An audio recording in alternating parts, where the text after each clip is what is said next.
Bismillahirrahmanirrahim. Assalamualaikum warahmatullahi wabarakatuh. Bismillah, alhamdulillah, alladzi bi ni'matihi tatimmu shalihat. Asyhadu an la ilaha illallah wa asyhadu anna Muhammadan abduhu wa rasuluhu. Alladzi ata al-amanah wa nasaha lil-ummah wa jahada fillahi haqqa jihadihi. Faqala Allahu jalla wa 'ala fi kitabihil karim. أعوذ بالله السميع العليم من الشيطان الرجيم بسم الله الرحمن الرحيم يا أيها الذين آمنوا اتقوا الله حق تقاته ولا تموتن إلا وأنتم مسلمون أما بعد. Hadirin kaum muslimin wal muslimat, a'azzani Allah wa iyyakum. Alhamdulillah, kita kembali bersyukur kepada Allah Subhanahu wa taala. Hari ini setelah kita mengadakan ibadah sholat maghrib secara berjamaah, kemudian kita sempurnakan kebaikan-kebaikan itu dengan cara kita bersama sejenak, duduk sejenak untuk kita menghadiri majlis al-ilm, sebuah taman di antara taman-taman surga. Mudah-mudahan Allah Subhanahu wa taala tidak hanya mengumpulkan kita di majlis ini, tapi kita berdoa, kita bermohon kepada Allah Subhanahu wa taala mudah-mudahan Allah mengumpulkan kita di surga Allah Subhanahu wa taala. Karena ilmu yang kita kaji adalah benar-benar ilmu yang menjadi jalan kita untuk meniti surga Allah Subhanahu wa taala. Nabi kita menyampaikan dalam hadis Muslim katanya kita man salaka tariqan ya'tani bihi ilman sahalallahu lahu bihi tariqan ila jannah. Barang siapa yang meniti jalan untuk menuntut ilmu syar'i, maka Allah akan mudahkan baginya jalan untuk menuju surga. Jadi orang yang bersungguh-sungguh menuntut ilmu agama yang dibangun di atas kaidah-kaidah sunnah, dia mengkaji Al-Quran dan sunnah dengan pemahaman yang benar, pemahaman para salaful ummah, pemahaman para sahabat radhiyallahu ta'ala anhum ajma'in, maka Allah tidak hanya saja memasukkan dia ke surga, tapi Allah akan memudahkan jalannya untuk menuju surga. Mudah-mudahan Allah Subhanahu wa taala mengumpulkan kita dalam kebaikan-kebaikan di dunia dan di akhirat. Amin ya rabbal alamin. Salawat dan salam dari kita yang mulia Muhammad sallallahu alaihi wasallam. Kemudian berkahkan juga kepada keluarga beliau, kepada para sahabatnya, radhiyallahu ta'ala anhum ajma'in, dan kepada kita umatnya yang mudah-mudahan dapat istiqamah berjalan di bawah naungan Al-Quran dan As-Sunnah yang beliau bawa. Di mana kaum muslimin, saat ini kita merasa kita masih berada di momentum bulan Sa'ban. Momentum bulan Sa'ban. Sumia di Sa'ban. Al-Imam Ibnu Al-Arabi mengatakan kepada beliau sumia di Sa'ban, dikatakan bulan Sa'ban ditasa'u bin nas ala ba'thil niyah. Dinamakan bulan Sa'ban karena Sa'ban itu asal katanya dari su'ub, artinya cabang. Makanya Imam Al-Bukhari di kitab sahihnya memberikan sebuah bab khusus tentang su'abul iman, tentang cabang-cabang keimanan. Jadi Sa'ban itu artinya cabang, artinya berpencar.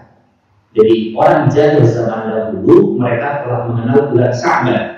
Mereka mengenal bulan Sa'ban dan kebiasaan mereka ketika masuk Sa'ban mereka berpencar-pencar. Ya, mereka mencari air, mencari kehidupan, mereka mencari pencaharian kemana-mana. Ya, karena di bulan Rajab, di bulan Haram itu mereka banyak menetap di rumah. Mereka tidak berperang, mereka tidak keluar. Masuk Sa'ban mereka berpencar kemana-mana. Dan Nabi kita sallallahu alaihi wasallam di sebuah hadis yang dibawa oleh seorang kibar sahabat Usama bin Zaid radhiyallahu ta'ala anhu, dan hadis ini terdapat dalam kitab Sunan Imam An-Nasa'i, mengatakan bahwa bulan Sa'ban ini adalah sebuah bulan yang manusia, kata Nabi, ghafilun alaihin nas, manusia banyak yang lalai dalam bulan Sa'ban. Jadi Sa'ban ini adalah sebuah bulan yang banyak dilalaikan oleh manusia. Kenapa manusia lalai di bulan Sa'ban? Dijawab oleh Al-Imam Ibnu Qayyim rahimahullahu ta'ala Karena manusia itu terlalu pede, terlalu percaya diri bahwa mereka pasti akan ketemu Ramadan. Nah, sehingga mereka berpikir nanti rajin ibadahnya, ntar aja kan Ramadan mau datang ya. Nanti rajin ke masjidnya pas Ramadan aja, gitu ya. Nanti rajin sholat malamnya Ramadan aja, karena di Ramadan kita akan tarawih setiap malam. Mumpung masih sabar, santai-santai aja dulu. Nah, ini kebanyakan pikiran manusia. Nanti rajin sedekahnya pas Ramadan aja. Nah, karena di Ramadan nanti kita akan bagi-bagi takjil, benar. Jadi banyak manusia yang menjadikan Sya'ban ini bulan bersantai-santai. Karena Sya'ban berada di antara dua bulan yang mulia. Rajab sebagai bulan haram dan Ramadan sebagai bulan yang sangat istimewa, sehingga mereka ghafilu alaihin nas, banyak manusia yang lalai dalam momen bulan Sya'ban. Padahal Nabi Sallallahu Alaihi Wasallam di bulan Sya'ban itu, Nabi itu memperbanyak puasa sunnah. Nabi sangat bersemangat ibadahnya di momentum bulan Sya'ban. Katanya ini keutamaan dan kemuliaan bulan Sya'ban. Katanya ini Nabi kita mengatakan bahwa bulan ini anturfa'a fihil a'mal ila rabbil alamin. Di bulan Sya'ban itu kata Nabi ada sebuah bulan di mana amalan-amalan kita itu diangkat ke Rabbul Alamin, kepada Allah pemilik alam semesta. Jadi ingat Pak, di momentum bulan Sya'ban ini amalan soleh kita itu dilaporkan oleh para malaikat kepada Allah Jalla wa'ala, kepada Allah Rabbul Alamin. Makanya amalan itu dilaporkan, diangkat itu ada yang bentuknya harian, pekanan, ada yang bentuknya tahunan. Nah, kalau yang harian, hadis yang masyhur yang sering kita dengar bahwa amalan kita itu diangkat 2 kali dalam sepekan, yaitu yaumul isnain wa yaumul khamis. Amalan manusia itu dilaporkan oleh malaikat kepada Allah 2 kali dalam sepekan, yaitu pada hari Senin dan pada hari Kamis. Dan kalau tahun itu Allah melaporkan amalan kita itu pada bulan Sya'ban. Makanya Nabi mengatakan kepada Sallallahu Alaihi Wasallam, wa ana uhibbu an asuma fiha. Aku ingin, kata Nabi, ketika amalanku itu dilaporkan, maka aku ingin sedang dalam keadaan berpuasa. Nah, makanya itu ditunjukkan oleh Sufyan Ats-Tsauri, seorang generasi tabi'in, sebagaimana yang dinukilkan oleh Imam An-Nawawi rahimahullah taala di kitab Sharh Muhazzab, bahwa Sufyan Ats-Tsauri mengatakan wa ana uhibbu an asuma fiha. Saya senang berpuasa pada bulan-bulan haram dan pada bulan-bulan menjelang bulan Ramadan. Nah, jadi ingat Pak, Sya'ban ini bulan untuk kita bersemangat berpuasa, bersemangat ibadah. Bahkan ada sebuah riwayat yang mengatakan bahwa Nabi itu berpuasa setiap hari di bulan Sya'ban. Nah, makna setiap hari ini dijelaskan oleh Syekh Muhammad bin Shalih Al-Utsaimin rahimahullah taala. Makna setiap hari itu adalah Nabi memperbanyak puasa-puasa sunnah di bulan Sya'ban. Nah, ini menunjukkan bahwa bulan Sya'ban adalah bulan Nabi memperbanyak puasa sunnah di dalamnya. Ya, nah, maka dimana kaum muslimin wal muslimat a'azzallahu wa iyyakum, ini bukan bulan bersantai-santai, tapi ini adalah bulan pemanasan. Bulan pemanasan. Kibarul ulama Abu Bakar Al-Balakhi rahimahullah taala dalam kitabnya Fatawa Al-Islam fi Su'al wal Jawab dalam fatwa yang nomor 1927 beliau mengatakan, kata beliau, kalau kita masuk bulan Rajab itu disebut dengan Syahrul Zar'i. Kalau kita masuk bulan Sya'ban, sekarang kita berada di dalamnya, Sya'ban itu disebut dengan bulan Saqiyul Zar'i. Bulan Saqiyul Zar'i itu yang bulan menyiram tanaman. Kalau kita masuk bulan Ramadan, Ramadan itu disebut dengan bulan Isaduz Zar'i, bulan kita memetik hasil tanaman. Nah, jadi Rajab itu dikenal dengan bulan menanam. Kalau Sya'ban dikenal dengan bulan menyiram tanaman. Kalau Ramadan dikenal dengan bulan memetik hasil tanaman. Kenapa? Kok kita ngaji bulan ngaji tanaman? Baik-baik. Kata para ulama, yang dimaksud dengan bulan menanam artinya bulan latihan Rajab. Makanya di Rajab karena dia termasuk bulan haram, maka Rajab itu adalah bulan kita memperbanyak amalan soleh. Walaupun tidak ada amalan-amalan khusus yang berkaitan dengan Rajab. Makanya Al-Imam Ibnu Hajar Al-Asqalani mengarang sebuah kitab judulnya Tabyinul Ajab fi Syahril Rajab. Kata beliau memang tidak ada amalan-amalan yang khusus yang berkaitan dengan Rajab. Tapi kita disuruh untuk memperbanyak puasa sunnah yang sesuai dengan dalil yang benar. Yang kedua, bulan Sya'ban. Sya'ban itu bulan pembiasaan. Di Rajab kita latihannya, di Sya'ban, kita melaksanakan pembiasaan di Sya'ban. Ya, di Ramadan baru kita perlombaan. Artinya berlomba-lomba dalam kebaikan. Makanya ingat di momentum bulan Rajab dan Sya'ban itu pemanasan. Ibarat orang mau lari maraton, lomba lari. Maka dia mau lomba lari 10 km umpamanya. Maka supaya dia menang, dia pemanasan dulu, Pak. Ya, kalau dia langsung lomba lari tanpa pemanasan, baru 10 km ya, baru setengah kilo udah kram kakinya. Ya, makanya hati-hati. Kalau kita kemudian punya target terbaik di Ramadan, maka lakukan pembiasaan ibadah yang maksimal di momentum Sya'ban. Nah, Ustaz, saya pengen kalau nanti Ramadan saya pengen khataman Quran 3 kali umpamanya.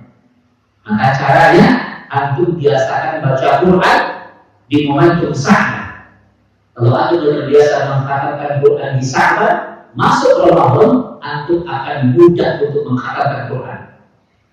Ini bukan pemanasan, ini sunnahnya. Ini yang dilakukan oleh salafun salih, orang-orang terbaik di zaman dahulu. Ustaz, saya pengen di samping tarawih, saya ingin rajin tahajud yang mulai menjelang sahur umpamanya. Maka antum biasakan qiyamul lail di momentum Sya'ban. Maka antum nanti akan terbiasa untuk qiyamul lail di Ramadan. Ustaz, saya ingin agar puasa saya ringan, agar saya nyaman dengan puasa. Antum biasakan puasa sunnah di Sya'ban. Maka antum begitu ringan untuk berpuasa di Ramadan. Ini bukan pemanasan. Makanya orang yang dulu Pak, persiapan mereka luar biasa untuk nyambut Ramadan. Kenapa mereka begitu penting nyambut Ramadan? Karena kita harus ingat Ramadan itu ukuran kemuliaan seseorang di hadapan Allah. Ramadan itu barometer kemuliaan seseorang di hadapan Allah. Ingat sebuah hadis dari Sahih Bukhari dan di Sahih dalam kitab Sahih Muslim muttafaqun alaihi, ketika Nabi kita mengatakan wa man hurima khairaha faqad hurim. Kata Nabi kita, barang siapa yang Allah haramkan kebaikan baginya di bulan Ramadan, maka Allah telah haramkan baginya kebaikan di bulan-bulan yang lainnya. Simak hadis ini. Ini hadis yang bikin para sahabat ketakutan kalau mereka tidak maksimal ibadahnya di bulan Ramadan. Apa kata Nabi kita? Wa man hurima khairaha faqad hurim. Barang siapa yang diharamkan kebaikan baginya di Ramadan, Allah haramkan baginya kebaikan di bulan-bulan yang lainnya. Artinya apa? Artinya kalau di Ramadan saja orang tak bisa jadi orang baik, apalagi di bulan-bulan yang lainnya. Kalau di Ramadan saja dia tidak bisa rajin datang ke masjid, mustahil dia bisa rajin datang ke masjid di bulan-bulan yang lainnya. Kalau di Ramadan saja dia malas sholat, mustahil dia bisa rajin sholat di bulan-bulan yang lainnya. Kalau di Ramadan saja dia malas berpuasa, mustahil dia bisa mengadakan puasa sunnah di bulan-bulan yang lainnya. Ramadan itu barometer kemuliaan. Hadis sahih. Ya. Makanya kita harus memaksimalkan diri kita untuk memaksimalkan ibadah di Ramadan, karena itu ukuran kemuliaan. Man hurima khairan faqad hurim. Kalau orang diharapkan kebaikan di Ramadan, diharapkan banyak kebaikan di bulan-bulan yang lain. Nah, ini kaidah ikhwan, bagaimana kita senantiasa kita memaksimalkan diri kita dalam momentum ketaatan di bulan Ramadan. Makanya saat ini bulan persiapan, Pak. Dan persiapan yang paling penting untuk kita siapkan adalah yang pertama, persiapan ilmu. Kita harus berilmu dengan ibadah Ramadan ini. Ibadah yang kita jalankan agar terasa berbeda dibandingkan tahun-tahun sebelumnya, agar Ramadan tahun ini lebih berkualitas dibandingkan Ramadan sebelumnya, maka kita harus berilmu dan ibadah ini. Karena ingat, Ramadan yang penuh dengan kemuliaan ini, terkadang di momentum Ramadan itu banyak hadis-hadis palsu, hadis-hadis dhaif yang simpang siur, yang manis-manis di Ramadan. Padahal derajatnya dhaif, lemah, padahal derajatnya palsu. Itu banyak. Bahkan ada ulama yang merangkum, ada sekitar 70 hadis-hadis palsu yang berkeliaran seputar Ramadan. Apa contohnya? Contoh yang paling masyhur adalah, mungkin antum pernah mendengar, ya, hadis yang mengatakan Ramadan itu dibagi 3. Antum pernah dengarnya? Ramadan dibagi 3. 1 sampai 10 itu rahmat, betul? Palsu itu. 11 sampai 20 itu maghfirah, ampunan. 21 sampai 30 itu isku raqabati minan nar, terbebas dari api neraka. Dari kitab silsilah al-hadis dhaifah, para ulama ahli hadis sepakat mengatakan itu hadis palsu. La aslalahu, tidak ada asal usulnya. Nah, kadang yang palsu-palsu begitu, kadang sekilas, kadang memang enak didengar kadang-kadang, sekilas tapi ini. Kadang yang palsu-palsu itu kadang cakap aja bunyinya. Tapi kalau dia palsu, ya, pasti hadis itu dia mengandung suzuz, pasti dia mengandung illat. Apa itu suzuz? Pasti hadisnya bertentangan dengan hadis sahih yang lainnya. Pasti dia ada illat di dalamnya. Apa itu illat? Pasti hadisnya mengandung cacat. Walaupun sekilas enak didengar. Apa bukti hadis itu cacat? Bayangin Pak, hadis maudhu' itu secara derajat dia mungkar. Apa yang mungkar? Mungkar itu kita harus ingkari untuk mengamalkannya. Maudhu'. Di mana cacatnya? Antum bayangkan, di hadis itu dikatakan apa? Ramadan dibagi 3. Rahmat, maghfirah, dan ampunan. Ya, rahmat, maghfirah, dan pembebasan dari api neraka. Coba yang ini contoh aja. Ada orang umpamanya dia berpuasa sungguh-sungguh, bersungguh-sungguh dia berpuasa. Hari pertama dia bersungguh-sungguh, hari kedua dia bersungguh-sungguh, hari ketiga dia meninggal dunia dia. Ya, berarti ini orang belum dapatin ampunan. Kenapa? Karena ampunan di dalam versi hadis palsu itu baru ada pada putaran 10 yang kedua. Orang ini belum dijamin selamat dari siksa neraka. Karena jaminan siksa neraka itu baru ada di putaran 10 yang ketiga. Bahaya ini hadis sebenarnya. Ya. Makanya beramal dengan hadis yang sahih. Di hadis sahih Bukhari yang kita mengatakan, man shoma Ramadan barang siapa yang berpuasa di siang hari Ramadan, wa man qama Ramadan, dan dia menghidupkan malam-malam Ramadan, ghufira lahu ma taqaddama iman wa ihtisaban, dengan penuh keimanan dan ihtisab. Apa makna ihtisab? Kata Syekh Muhammad bin Shalih Al-Utsaimin, ihtisab itu maknanya 3. Dia berpuasa dengan penuh keimanan dan keikhlasan, ikhlas karena Allah. Ihtisab yang kedua maknanya adalah dia berpuasa dengan penuh keimanan dan dia berilmu dengan ibadah puasa yang dia jalankan. Ihtisab yang ketiga maknanya dia berpuasa dengan penuh keimanan dan dia bersungguh-sungguh dengan puasanya. Maka begitu dia lakukan kata Nabi kita, ghufira lahu ma taqaddama min dhanbi, maka Allah akan ampuni dosanya yang telah berlalu, dosa kecilnya, dosa besarnya akan Allah ampuni. Makanya ingat, kalau Ramadan itu Pak, setiap harinya, mulai dari hari pertama, di situ ada rahmat, di situ ada ampunan, di situ ada janji Allah membebaskan umatnya dari siksa api neraka. Jadi 3 itu nggak dibagi-bagi 3 begitu. Di 3 itu ada di setiap harinya. Bahkan tidak ada harian. Ramadan itu per menitnya itu menjanjikan ampunan dari Allah. Itu yang sahih begitu. Ini yang harus kita ingat. Gitu ya. Makanya ikhwan fillah, makanya janji Allah bagi orang yang berpuasa sungguh-sungguh itu apa jadinya? Ampunan. Karena tidak ada permintaan yang paling tinggi melebihi dari ampunan Allah. Mungkin orang bertanya begini, kenapa sih kok puasa itu janjinya ampunan? Kenapa Allah bilang saja orang yang berpuasa sungguh-sungguh dikasih rezeki yang banyak? Orang yang berpuasa sungguh-sungguh dijadikan anaknya soleh dan soleha. Orang yang berpuasa sungguh-sungguh diberikan keberkahan hidup. Kenapa begitu janjinya? Kenapa janji Allah itu ampunan? Dijawab oleh Imam Ibnu Katsir rahimahullah ta'ala.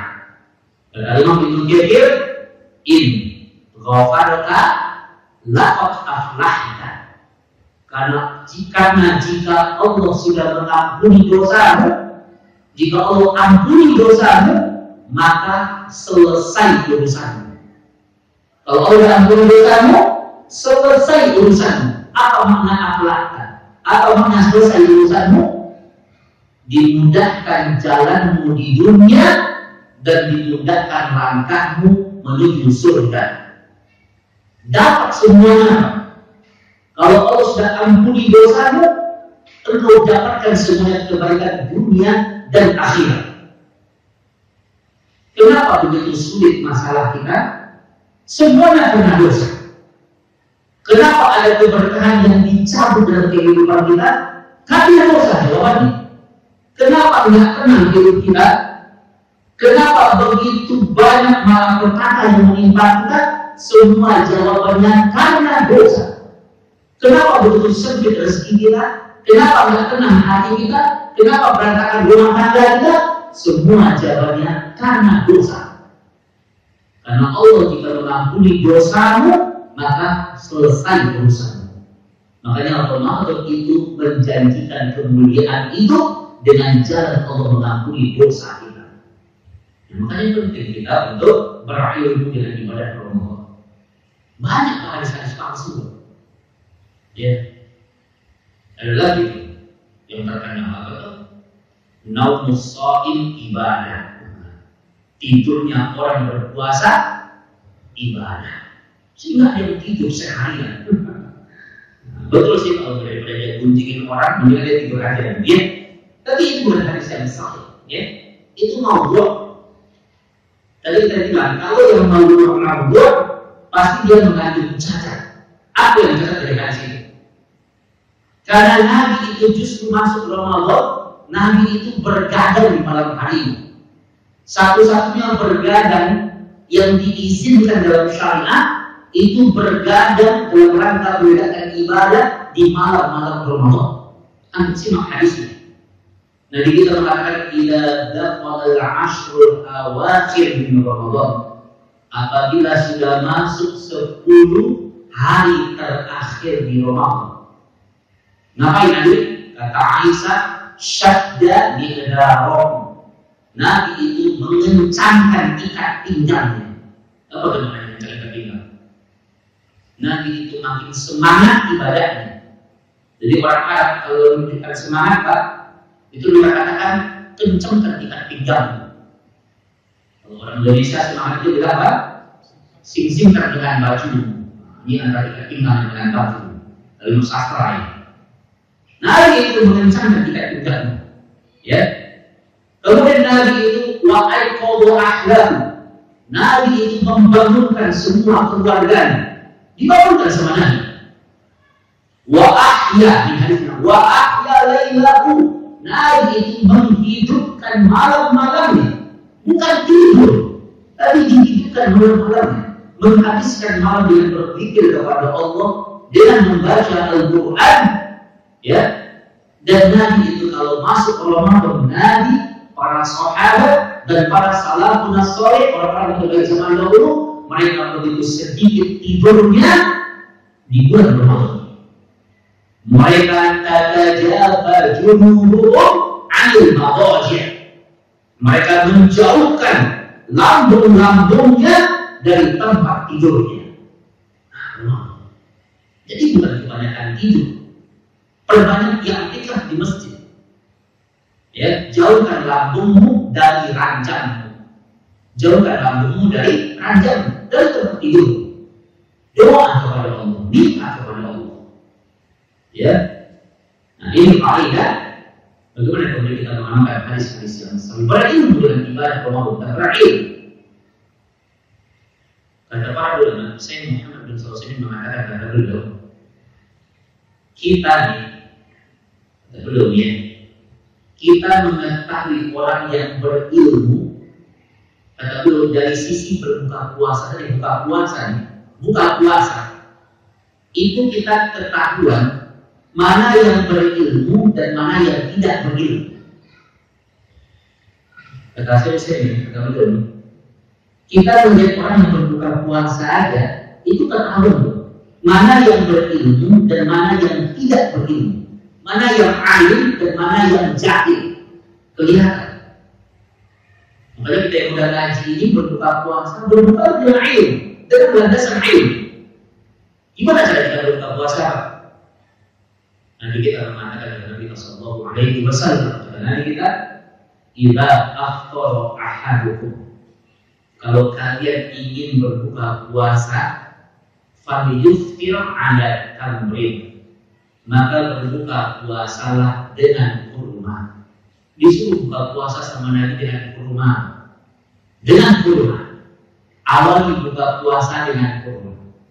Fa in lam yajid, kalau kalian tak punya kurma, ya mungkin harganya kemahalan mungkin, atau mungkin susah dari kalian mungkin, intinya tak punya kurma, falyuftir ala ma'in, maka berbukalah dengan air putih, dengan air putih bukaan.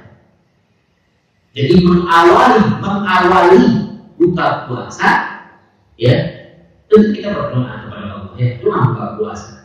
Dan Allah sallallahu alaihi wasallam insyaallah, doa yang disunahkan sama Nabi, bukan doa versi TV nasional, tapi doa versi sunnah Nabi.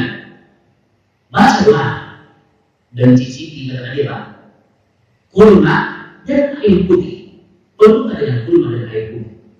Itu yang kita cicipi di awal.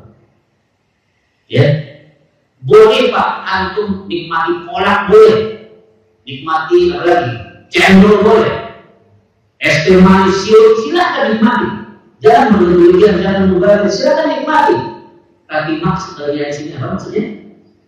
Dapatin dulu pahalanya. Itu bedanya yang berilmu dengan yang tak berilmu, itu sih beda.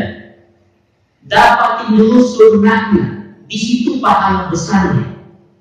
Dapatin dulu sunnahnya. Berbuka puasa, awal mencicipi kurma, minum air putih. Saya pernah baca di artikel kesehatan, itu semua dokter ngakui. Jadi ketika kita kosong nih, Oh sedikit kan. Terus yang pertama yang dicicipi itu kurma. Karena dahsyatnya manfaat kurma itu. Yang pertama dicicipi itu ada air putih diminum. Maka saya baca itu ada 17 manfaat kesehatan yang akan didapati oleh tubuh. Peredaran darah kita jadi lancar. Imun kita, sistem imun tubuh kita itu semakin kuat. Menjaga jantung kita, menstabilkan pencernaan kita, banyak manfaatnya. Makanya orang kalau ikutnya dengan sunnahnya ini, itu dijamin kesehatannya. Berapa usia Nabi kita?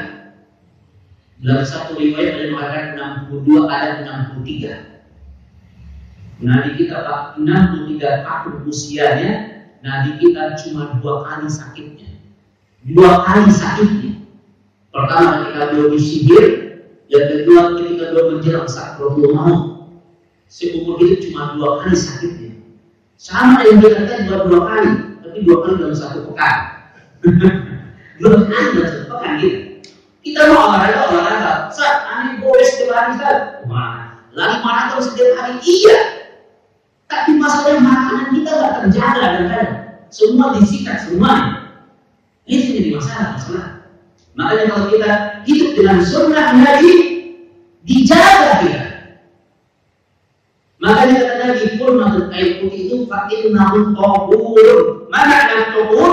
Ada 2 makna yang kita perlu. Makna tohur itu yang pertama itu makanan yang suci.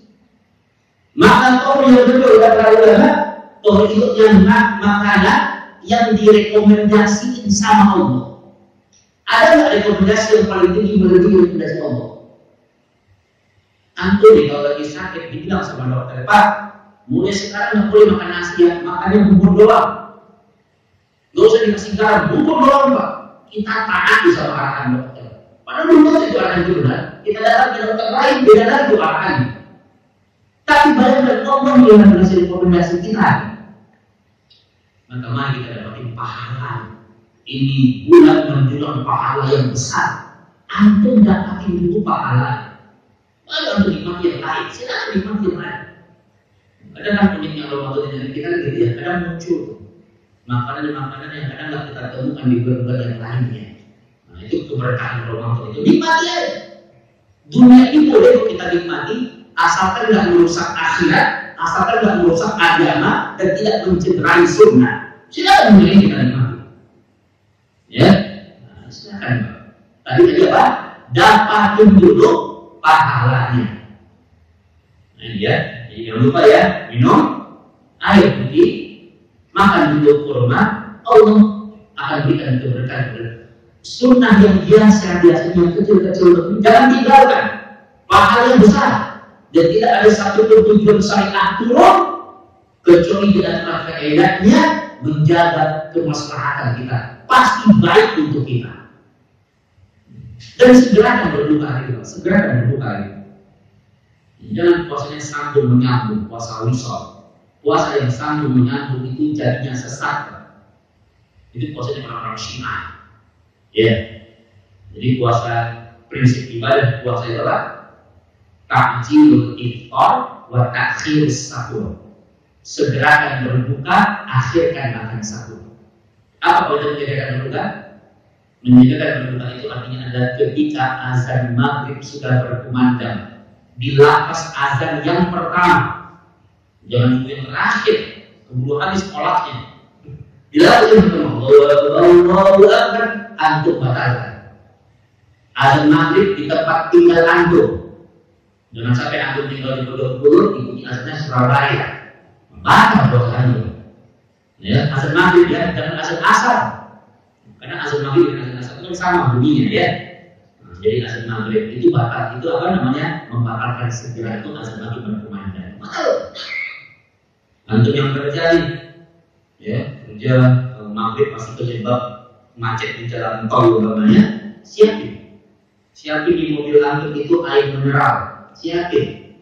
Jika kalau azan berkumandang, antum susah untuk ngambil, antum batalkan minimal antum sudah batalkan dengan air putih. Tidak ada yang katakan puasa dengan nasi padang, nggak ada. Nanti makan nasinya nanti setelah nyampe apa. Jadi ya, nah ini faedahnya. Jadi dari hal terkecil itu pentingnya kita mendekatkan ibadah puasa dengan ilmu. Sahur juga demikian, ya, bersahur dengan ilmu, sahur dengan ilmu, berlandaskan ilmu. Sahur itu nama waktu, ya. Sahur bukan nama jenis makanan, dia nama waktu. Makanya kaidah sunnah yang mengatakan namanya bukan makan sahur, tapi namanya makan di waktu sahur. Karena sahur nama waktu. Di dalam Al-Quran, ketika Allah bicara tentang sahur, Allah tidak bicara tentang makanan, tapi Allah bicara tentang waktu. Makanya dalamnya bunyinya wabil ashabi hum yastaghfirun. Nabi di waktu sahur, Nabi memperbanyak beristighfar, memperbanyak minta ampun kepada Allah. Jadi dalam tentang sahur itu tidak hanya muncul pada persoalan makan, tapi muncul persoalan ibadah yang lainnya. Makanya besok itu waktu itu terbagi dalam berbagai macam waktu. Ada waktu sahur, ada waktu syuruk, waktu fajar, subuh, siang, sore, malam. Malam dibagi 3, ada awal malam, ada pertengahan malam, ada akhir malam. Akhir malam menjelang azan subuh berkumandang disebut dengan sahur. Yang sedikit itu adalah waktu sahur. Makanya hati-hati. Ini kalau ada orang yang ngomong begini ketika bapaknya, ada 2 kalimat ya. Mungkin kalau yang pertama, saya sarapan pagi jam 2 siang. Berarti ada ini. Ada orang bilang saya sarapan pagi jam 2 siang. Maka kita ada orang ini orang aneh. Ngomongnya sarapan pagi jam 2 siang. Kita bilang ini orang aneh. Terus kalimat kedua bunyinya, saya sahur jam 2 malam. Terkesan kalimat yang kedua ini biasa-biasa saja. Padahal kalimat yang pertama dan yang kedua itu yang ngomong sama-sama orang aneh, sama kalimatnya. Kalau jam 2 malam antum sudah makan, bukan makan sahur namanya, itu makan malam namanya. Makan malam namanya. Karena bicara tentang sahur itu bicara tentang waktu.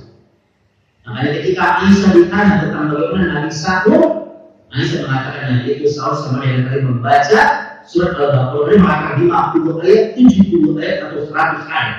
Ulama berijtihad berarti sahurnya Nabi itu sekitar setengah jam atau 15 menit menjelang azan subuh berkumandang. Dan Nabi berhenti menjelang azan subuh. Itu sahur. Di situ sunnah. Kalau ibu-ibu silakan ya, bangun jam 3 mungkin nyiapin makanan, ngambilin sayur mungkin apa, tapi santap sahurnya usahakan apa? Menjelang azan subuh berkumandang. Nah ini faedahnya. Sehingga ibadah normal ini kita jalankan berbasis ilmu. Dan Allah janjikan kalau kita beribadah, ibadah mendapat sebuah ilmu, maka Allah akan mengampuni dosa-dosa kita. Ya, maka nah kaum muslimin lain kita semakin bersemangat ibadahnya. Dan jadi Ramadan ini buat keluarga. Nabi bilang wahai qawmu ahlan, Ramadan itu Nabi membangunkan keluarga. Jadi bapak-bapak ini yang sibuk-sibuk ngantor, usahakan di Ramadan itu berbuka puasa dan santap sahur usahakan bersama dengan keluarga. Bahkan sebagai para ulama salafun saleh menjadikan momentum makan sahur itu momentum ngobrol dengan anak-anak. Para ulama kita sibuk berdakwah, sibuk mensyiarkan ilmu. Terkadang kita punya kesempatan untuk nasihati anak-anaknya itu di saat makan sahur, di saat santap berbuka. Boleh atau ngobrol? Kan sunnah-sunnah. Coba ngaji tentang adab makan. Adab makan itu kan banyak. Makan baca bismillah, makan dengan tangan kanan. Lalu gitu. Kalau makan nggak boleh nyender. Kenapa hadisnya? Jadi kalau makan jangan nyender. Dilarang sama Nabi. Habis makan disunahkan untuk menjilat jari jemari. Itu sunnah apa? Antum habis makan dengan Nabi jilat jari jemari. Karena jadi ada keberkahan di situ. Jilat jari jemari itu sunnah Nabi. Kan jorok banget sih. Yang antum menjilat jari antum sendiri. Itu sunnah Nabi. Kalau makan kata Nabi boleh dari yang pinggir. Kenapa enggak apa? Itu antum ambil nasi dikirim, kata Nabi awal dari yang pinggir dulu. Nabi ajar. Ya. Dan tadi kalau makan itu berjamaah. Kalau nggak bisa antum berjamaah, memang antum makannya bareng dengan keluarga. Berjamaah makannya. Jangan sendiri-sendirian makan ini. Usahakan makan itu berjamaah. Bahkan di dalam sunnah lagi, ketika kita makan kita dibolehkan untuk ngobrol. Sunnah ini. Saya ingat di kampung sama nenek saya dimarahin kalau lagi makan ngobrol, diomongin sama nenek. Makan jangan ngobrol aja. Nah, padahal sunnah lagi itu makan itu boleh ngobrol. Bukan pas makan ya, jadi antum makan, antum punya, antum telan, antum ngobrol habis ditelan. Jangan pas lagi punya antum ngobrol, muncul nasinya. Ya, itu sunnahnya. Di sela-sela antum makan boleh ngobrol. Bahkan para ulama memberikan nasihat kepada generasinya itu sambil makan, Bang. Padahal apa anak sekarang? Anak sekarang kalau diseriusin ngasih nasihat, ngebangkang mereka. Makanya ingat, kalau mau belajar ilmu parenting, ilmu mendidik anak itu, lihat sunnah Nabi itu. Sunnah yang ngobrol, makanya itu. Saya pernah nanya sama para dokter, saya itu ada nggak efek kepada kesehatan? Nggak ada katanya. Nggak akan mengganggu kesehatan antum gitu. Oh kalau ngobrol tiba-tiba makanannya lari kemana gitu, nggak ada gitu. Ya, kan habis antum nelan, udah selamat tuh ngobrol, nyok lagi, udah ditelan ngobrol, begitu sunnah. Ini sunnah yang terlupakan, makanya makan itu berjamaah. Coba lihat indahnya agama ini. Ya, ini kaidah oleh sunnah. Masya Allah ya. Ada yang menanya? Ada yang menanya Pak? Nggak ada. Nah, itu ya Pak. Maka mudah-mudahan di momentum menjelang Ramadan ini perbuat ibadah ya, perbuat ibadah kepada Allah. Dalam sunnah ini perbanyak berdoa, agar Allah mempertemukan kita dengan Ramadan. Apa doanya? Doanya sebagaimana dinukilkan oleh Al-Imam Ibnu Rajab di Lataiful Ma'arif di halaman 264. Apa doanya?